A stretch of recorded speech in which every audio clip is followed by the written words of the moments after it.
Hey guys, welcome back to my channel. আমি অপর্ণা চলে এসেছি তোমাদের সাথে নতুন একটা ব্লগ নিয়ে। সো আজকে মের 1 তারিখ and there have something special. Guess করছো কী রয়েছে? আজকে আমাদের birthday. So we are going for one cafe, we will like have fun. তোমরাও I think excited for watching my blog. And এখন বাজে 4:20। I have to wash my hair as well as, কারণ আমার দিদা, ঠিক আছে? তো তোমরা দেখতে পাচ্ছ আমাকে শ্যাম্পু করতে হবে আর আমার চুলের অবস্থা এইরকম হয়ে আছে।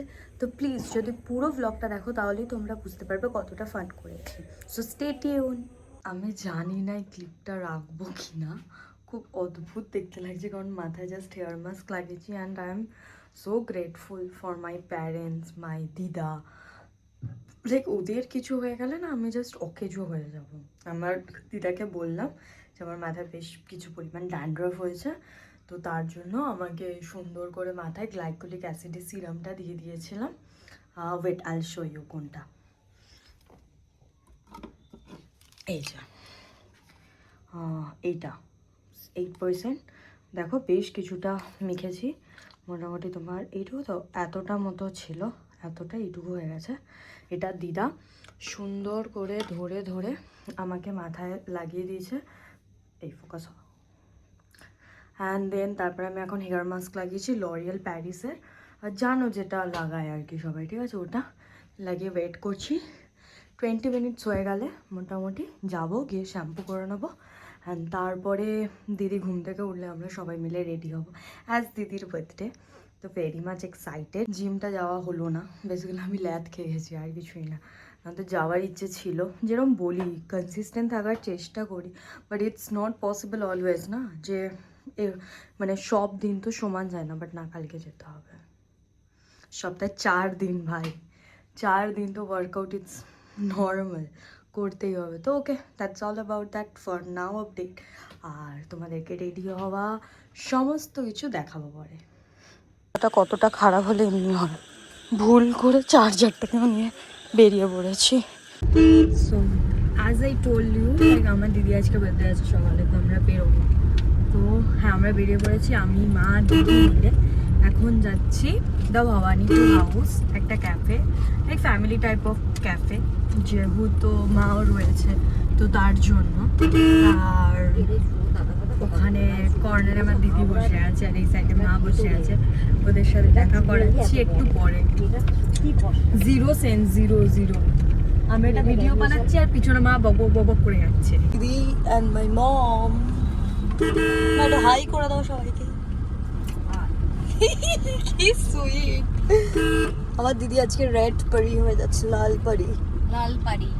রাস্তায় যথেষ্ট পরিমাণ ট্রাফিক কন্ট্রোল করার পরে, ঠেলে আমরা পৌঁছালাম finally the Bhowanipore house. But এতটুকু টাইম গাড়িতে বসেছিলাম তো কি করব, জাস্ট কয়েকটা ছোটো ছোটো ক্লিপ তুলে নিয়েছিলাম তোমাদের সাথে শেয়ার করব বলে। আর প্লিজ যদি তোমরা বুঝতে পারো আমার গলার চেনটাতে কি লেখা রয়েছে দেন প্লিজ কমেন্ট বিলো, ঠিক আছে? আর এই ঘাটটা আমার খুব ফেভারেট, মানে লাইক অলমোস্ট আমি আফটার অ্যান ইয়ার মেবি পড়লাম। আর তারপরে আমরা ক্যাব থেকে নেমে ডিরেক্ট দ্য ভবানীপুর হাউসে ঢুকে গেছি, মা দিদি অ্যান্ড আমি। আর এই ক্যাফেটা প্রচণ্ড পরিমাণ অ্যাস্থেটিক, তোমরা ডেফিনেটলি ভিজিট করতে পারো। খাবার দাবারের প্রাইস আই নট সে যে রিজনেবল, বাট হ্যাঁ এই জায়গাটায় নিয়ে আমি 3rd টাইম আসছি। আমি এক্সাইটেড ছিলাম না অতটা, তাই। অপর্ণা মণ্ডল 6290। প্রথমে ক্যাফের এন্ট্রি দিয়ে ঢুকে গেলে তোমরা দেখতে পাবে এইরকম একটা ফটোজেনিক পুরো প্লেস রয়েছে, যেখানে তোমরা অনেক ছবি ক্লিক করতে পারো। জাস্ট আমরা এসছি তাই জন্য এখন ফটো সেশনটা লেটার।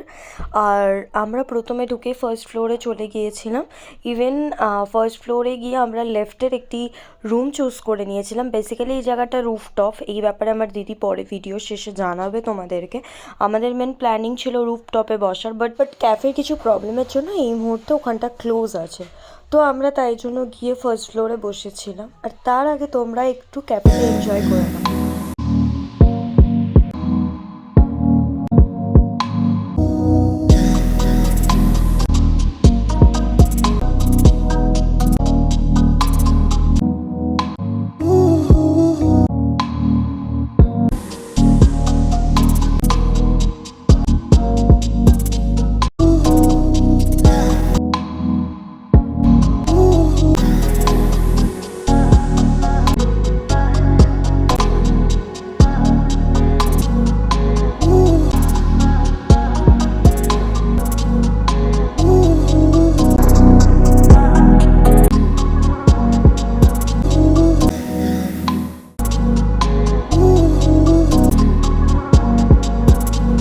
আমি একটু ঢং করছিলাম আর তার মধ্যেই কি করে কেক দেবে না দেবে তার জন্য জিজ্ঞাসা করতে আমাকে চলে এসেছিল। আর আমি খুব হ্যাঁ হ্যাঁ দিয়ে দিই, এখনই দিই, খুলেই দিয়ে দিই। ব্যাড লাগ যে রুপটপে আমাদের বসতে এখন বার্থডে গার্ল কেকের প্রিপারেশন করছে। কেউ নেই তো, আর আমাকেই একা করতে হবে, আর কি করবে। তোমরা যদি কেউ একটা ছেলে খুঁজে পাও ভালো, প্লিজ কমেন্ট করো আমার দির জন্য, ইটস রিয়েলি ইম্পর্টেন্ট। না না, একদম নাই, সব ভুল। ও কিন্তু সিঙ্গেল, পুরোপুরি সিঙ্গেল। সব ভুলভাল জিনিস ওনারা দিয়েছে না আমাকে, এটা ওদের ওকে দরকার একটা। আমার মাইস হিওর। ও মা, দিদির কত বছর হলো? এই তো 28। বিয়ে কবে দিচ্ছ তোমার বড় মেয়ের? ও বিয়ে করবে না এখন। বলো, ওপেন প্ল্যাটফর্মে বলো, যদি ছেলে পাও তাহলে জানাতে বলো। ভুলভাল জিনিস একদম না, ভুলভাল কথাবার্তা। আরে ভাই, বিয়ে করবে, মজা করবো, এবছরে বিয়ে ঠিক হলে তো 2 বছর বাদে বিয়ে হবে, তা তোকে বুঝতে হবে। হাতটা শক্ত তোমার রেডি করে রাখ, 2 বছর টাইম নেই। ঠিক আছে, পুরো একদম বিউটি কুইন লাগছে। আমি একটু মোটা হয়ে গেছি, তাই আমাকে একদম পাত্তা দেন আমার দিদি। হ্যাঁ, ছেলে যদি এই বছর দেখে তাহলে 30-এর মধ্যে বিয়ে হলে ঠিক আছে। 30-এ বিয়ে, 32 বা 33-এ বাচ্চা, আমি বিয়ে করবো? এই তো দিদির 33 বছরে বাচ্চা হবে, মানে আমি ভিডিওতে নিচ্ছি সেগুলো। হ্যাঁ, তাহলে আমি 30 বছরে বিয়ে করে নেবো। দেখ, আমি 30 বছরে বিয়ে করবো, তো 33 বছরে, তার মানে আমি যখন মাসি হবো তখনই আমি বিয়ে করে নেবো। তো এখনই ছেলেটা দেখ, ইটস দ্য রিয়েল টাইম, তাই তো মা? দেখা পছন্দ কর, নিজে রেডি কর, বুঝেছিস দি? আমার দ্বারা হবে না মনে হচ্ছে। তো তোর দ্বারা দেখা নিজে হবে না, দেখতে থাকবি। আমার দিদি ভিডিও ছাড়বো একটা করে একটা। আমার দিদি হাল ছেড়ে দিয়েছে। কেকটা ভরসা পাইনি। কেকটা খুব সুন্দর এসেছে। ভিডিওর উপরে একটা ছেলে জোগাড় করে নে। ভিডিওর উপর মানে ভিডিও করছে, এবারে লোক সবাই জানতে পারবে।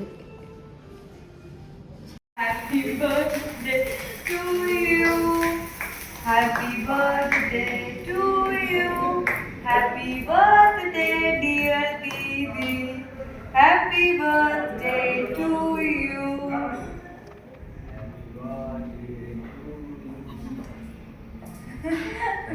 Happy birthday.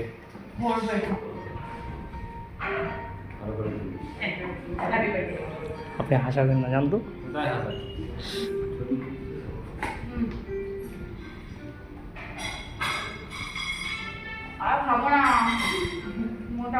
কিন্তু আমরা তিনজনে এত বড় এত পাউন্ডের কেক নিয়ে কেন নিয়েছি? ছোট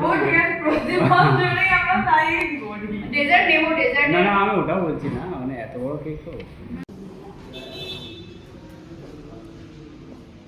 ভালো লাগছে, মানে এটা চিকেনটা ভালো টেস্ট আছে, আমার ভালো লাগছে। বাট এটার কি ফ্লেভার কি তোমরা কি বুঝতে পারছো? কাসুন্দি না, তাহলে কোকোনাটের ফ্লেভার পাচ্ছো কি? একটুও না। বাট সামহাও এখানে হয়তো কোনোভাবে দেয়নি বা কিছু একটা ব্যাপার হবে। তুই খেয়ে দেখ নিজে একবার, নিজে টেস্ট করে দেখ। বাট জানি না আমার কেমন লাগবে, আমি একবার খেয়ে দেখছি। কোকোনাট দেওয়া নেই, ম্যাঙ্গো সালসা দিয়েছে উপরে, এবার দেওয়া তো উচিত। This is for my mom, this is for my sister, this is for me, matcha ice cream, some matcha avocado.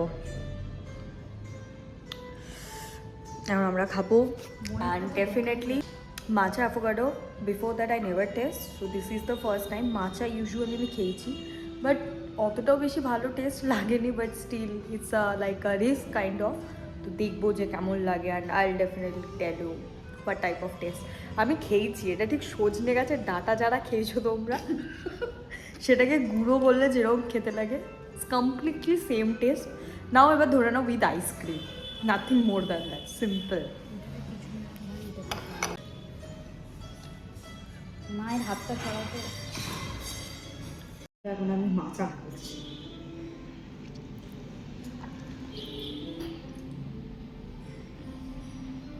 এই বয়সে অন্য কিছু মেশানোর সময়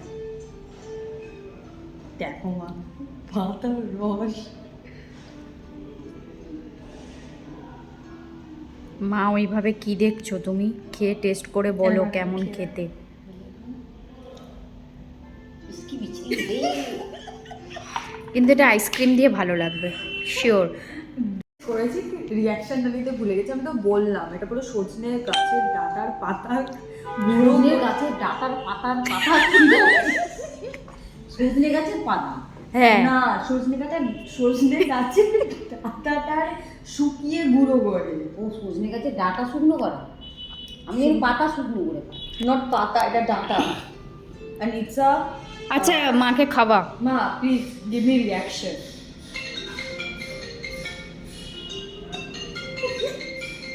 তো আমরা এখানে ফটো সেশনে এসেছিলাম। আর তোমরা যদি ধাও ভবানীপুর হাউসে আসো, তোমাদের এই উপরটা রুফটপটা তোমাদেরকে আসতে হবে নিজে থেকে, কারণ ওরা এখন নিচেটাতেই বসাচ্ছে। আমরা এক্সপেক্ট করেছিলাম যে এখানটায়, বাট আনফর্চুনেটলি এখানটা আমরা বসতে পারি। অ্যাকচুয়ালি ব্যাপারটা হয়েছে কি, হ্যাঁ আমার এই রুপটপটার জন্যই মেন পছন্দ হয়েছিল। তো আমরা এখানে ফটো ক্লিক করেছি শুধু। আর সেকেন্ড থিং হলো আমি অ্যাম্বিয়েন্সটা অবভিয়াসলি উপরেরটাই- গুগলে দেখেছি, দেখে পছন্দ হয়েছে বলে দ্যাটস ওয়াই এখানে আসাটা আমার। বাট আনফর্চুনেটলি এটা আমি ক্লোজ এখন। এখানে- আবার কি বলে ওটা, ইলেকশনের জন্য মেনলি উপরে নাকি ক্লোজ রেখেছে, বাট এটা জানি না বলিনি। এটা সত্যি কি মিথ্যে, বাট ঠিক আছে। আর সেকেন্ড থিং হলো খাবার দাবারগুলো খুবই ভালো লেগেছে আমার, জানি না আমার বোনের কতটা ভালো লেগেছে। আর খাইনি সেরকম কিছু। টেন্ডারটা খুবই ভালো লেগেছে। আর কি কত খাবে মানুষ।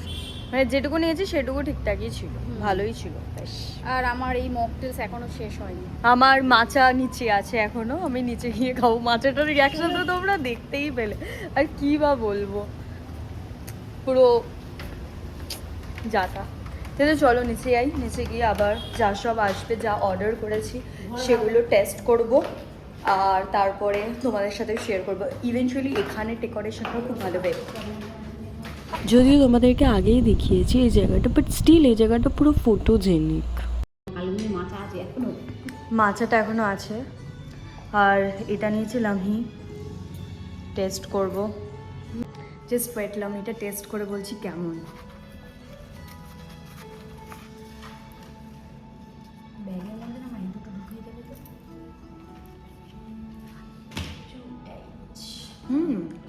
তড়কা রুটির মতো স্বাদ। দেন শেষে আমরা একটা মেক্সিকান পিৎজা নিয়ে নিয়েছিলাম, আর যেটা টেস্টটা অত্যন্ত ভালো ছিল। আর আমরা স্পাইসি করতে বলেছিলাম বলে দেশি ওয়েতে আমাদেরকে কাঁচা লঙ্কা অ্যাড করে দিয়েছিল। গাড়িও বুক হয়ে গেছে, গাড়ি আসছে, তো গাড়ি এলে বেরিয়ে যাব। আর লাস্টে জাস্ট কিছু কয়েকটা ছবি তুলবো, ব্যাস এইটুকুই। তো আজকের ব্লগ আমাদের এইটুকুই, বাড়িতে গিয়ে আর কী করছি দেখাচ্ছি না। তো তোমাদের যদি এই ব্লগটা দেখে কিছু ভালো লেগে থাকে, then please do like, share and subscribe. By.